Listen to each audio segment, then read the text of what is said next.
Do you love video games? Of course, who doesn't? But how much do you actually know about them? Join us as we take a brief look at the history of video games.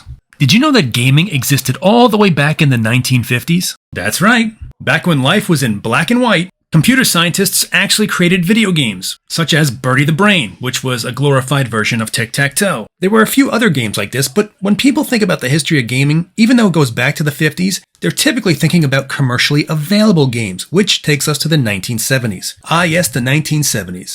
Back when pants were shaped like a bell, and the dance style was rather confused, there was, you guessed it, video arcades. In the world of video games as we know it, this was the big bang. Arcades were popping up faster than mushrooms in a Super Mario game. And the king of the arcade was a little game called Pong. Imagine, if you will, a world where this was the height of technology. A square ball bouncing back and forth between two rectangles. It was mind-blowing, if, of course, your mind was really, really easily blown. But Pong wasn't just a game, it was part of a social phenomenon, the phenomenon of the arcade culture. Arcade gaming wasn't just about the games, it was about the experience, the dim lights, the sound of the machines, the smell of, well, we don't need to talk about the smell. Eventually, the popularity of video games led to an interest in home consoles. So, in 1972, the Magnavox Odyssey was released. It was the first home video game console. Now, the graphics were simple, and the gameplay was pretty unimpressive, which is all a nice way to say that it kinda sucked. But it did help lay the groundwork for what was to come. Cue Atari. In 1977, the Atari 2600 was released, and it helped transform living rooms into home arcades.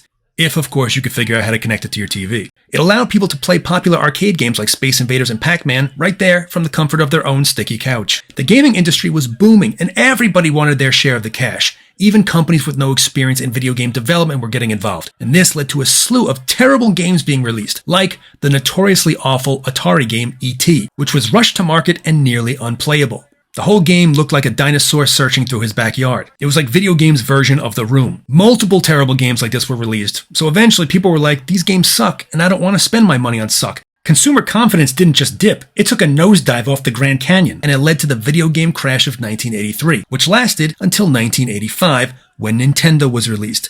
Nintendo had strict quality control over its products, meaning that they didn't want the market flooded with terrible games. They wanted games that were actually fun to play. What a brilliant business strategy. And it worked. It helped boost life back into the gaming industry. Nintendo wasn't just a console game. They were busy creating a whole universe. Mario, a fireball-throwing plumber. Zelda, a princess in distress. And distress. And distress. NES even allowed you to challenge World Heavyweight Champion Mike Tyson. If, of course, you could get past all the other goons in the division. Yeah, I'm looking at you, bald bull. Get off the GHB, bro. These characters became legends, and business was going quite well. But anytime business is going well, there will inevitably be a competitor that emerges. DC has Marvel, Backstreet Boys had NSYNC, Nintendo had Sega. In 1989, Sega released the Genesis console, which had twice the graphics of the Nintendo console, and it appealed to more mature audiences. Sega became Nintendo's arch rival. If Mario was Nintendo's mascot, Sega's was Sonic, an overly caffeinated hedgehog that, much like Mario, loved collecting coins, proving that they were both incredibly greedy. In 1991, Nintendo released its own 16-bit system, the Super Nintendo. Altogether, the Super Nintendo sold around 49 million units worldwide, while the Genesis sold approximately 31 million. Sega was super ambitious, but they were also careless and they made a lot of mistakes. One of their biggest mistakes was their 32-bit system, the Sega Saturn, which they released in 1995. It had great graphics for the time, but the system was too complex for game developers to create games for it. So, not many did. This led to a console with not many games. And obviously, people don't want to spend money on a console with no games. That's like paying a cover charge to go into a club with no people. Meanwhile, Sony jumped into the console market with the release of the PlayStation, which was also a 32-bit system, and they gobbled up much of Sega's market share. Not long after, Nintendo released a 64-bit gaming system called the N64, basically saying, hey, we see your 32 bits and we raise you more bits. Sega wasn't done yet. It had one last hurrah in it. In 1998, it released the Dreamcast, which was initially successful and well received because of its futuristic graphics. But Sony released the PlayStation 2, which also had good graphics, and it could play movies. That meant the PS2 could double as a home entertainment device. Who wouldn't want a video game system that could also play movies? No one wouldn't want that. Not to mention, in 2001, Microsoft jumped into the fray when it released the Xbox, so now there were 4 major competing consoles looking for gamers' money. And unfortunately, that was Sega's last stand in the console wars. Today, there are 3 major competitors remaining: Microsoft, Sony, and Nintendo. Nintendo focuses on appealing to family-friendly entertainment with more cartoonish graphics, whereas PlayStation and Xbox focus on more advanced graphics and more mature gameplay. As of now, Nintendo has sold over 800 million units, with two of its most recent consoles, the Wii and the DS, having sold over 100 million each. Sony's consoles have sold over 450 million units. That includes the PlayStation 2, which is like the Brad Pitt of consoles because it's timelessly popular and sold over 155 million units, making it the best-selling console of all time. Microsoft has sold over 150 million, placing it at a distant third. But hey, they sold more than the Dreamcast, so that's gotta count as something, right? The Xbox 360 is their best-selling console, as it has charmed over 85 million gamers with its red ring of, well, we don't need to talk about that. So Nintendo leads the pack like the Pied Piper of gaming, with Sony hot on its heels, and Microsoft is like the cute girl who doesn't seem as cute because her two friends are supermodels. But the consoles weren't the only true option for gaming anymore. In the late 90s and early 2000s, PCs got injected with steroids. They hit the digital gym and started bulking up with some serious hardware.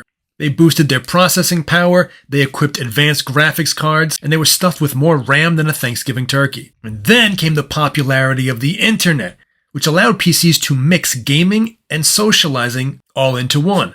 They introduced MMORPGs. Random letters on a spoon from your alphabet soup? Yes. But also standing for massively multiplayer online role-playing games, like the World of Warcraft, that became phenomenally popular.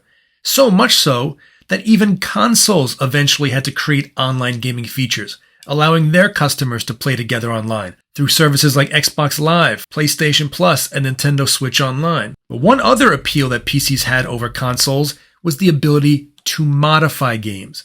PC games often have an editable source code, which essentially gives players the keys to the game's control room. So people started tweaking the games, expanding them, building upon them. Some of the mods were basic, like adding more athletes to a sports roster, or increasing the power of a weapon so that they resembled something from a Fast and Furious film.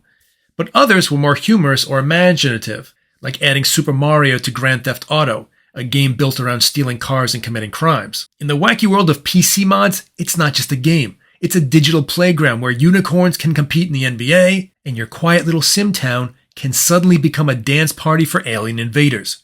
Modding games adds a whole different element to gaming that consoles generally don't offer. So, given the explosion in popularity video games have seen over the last several decades, where do they go from here?